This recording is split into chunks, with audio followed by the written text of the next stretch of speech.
दोस्तों, क्या आप जानते हैं भारत में एक ऐसी नदी है जो श्रापित है।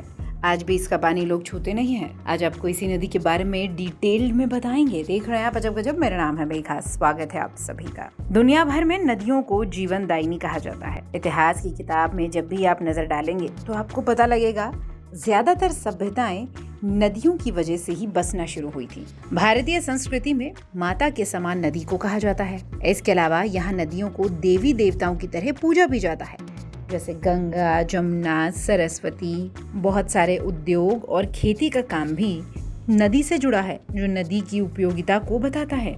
नदियों के बिना किसी मानव सभ्यता की कल्पना करना फिलहाल मुश्किल है। भारत में अधिकतर नदियों की पूजा होती है।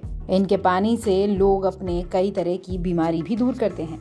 लेकिन एक नदी ऐसी है जिसका पानी छूने से भी लोग डरते हैं और उनका मानना है कि इस देश की ये नदी शापित है। इस नदी का नाम है कर्मनाशा। नाम से ही ऐसा लगता है। उत्तर प्रदेश में कर्मनाशा नाम की एक नदी बहती है, जिसके पानी का इस्तेमाल आम लोग नहीं करते। ऐसी मान्यता है इस नदी को श्राप मिला है। अगर कोई इसके पानी का इस्तेमाल करेगा तो उसके सारे काम बिगड़ने लगेंगे, जिसकी वजह से आज भी कई लोग कर्मनाशा नदी का पानी इस्तेमाल नहीं करते। कर्मनाशा दो शब्दों से मिलकर बना है, कर्म और नाश। इसका शाब्दिक अर्थ बताया जाता है जो अच्छे कर्मों को नष्ट कर दे। सोनभद्र, चंदौली, वाराणसी, गाजीपुर से होकर ये नदी बहती है और ये नदी बक्सर में गंगा नदी में जाकर मिल जाती है।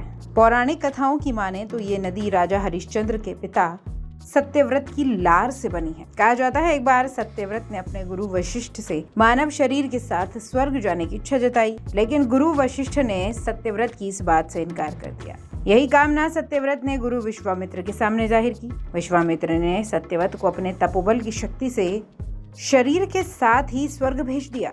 इस पर इंद्र को बहुत गुस्सा आया और उन्होंने सत्यव्रत के शरीर को धरती की तरफ भेज दिया। गुरु विश्वामित्र ने अपनी शक्ति से सत्यव्रत के शरीर को स्वर्ग और धरती के बीच में ही रोक दिया। इंद्र और विश्वामित्र के बीच इसके बाद एक बहुत बड़ा युद्ध हुआ।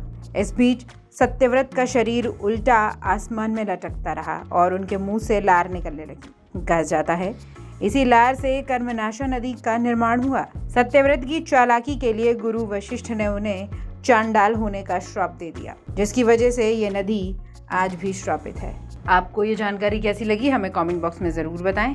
और क्या आप भी ऐसा ही मानते हैं कि कर्मनाशा होने की वजह से ही इस नदी को इतना खौफनाक माना जाता है कि लोग आज भी इसका पानी नहीं छूते?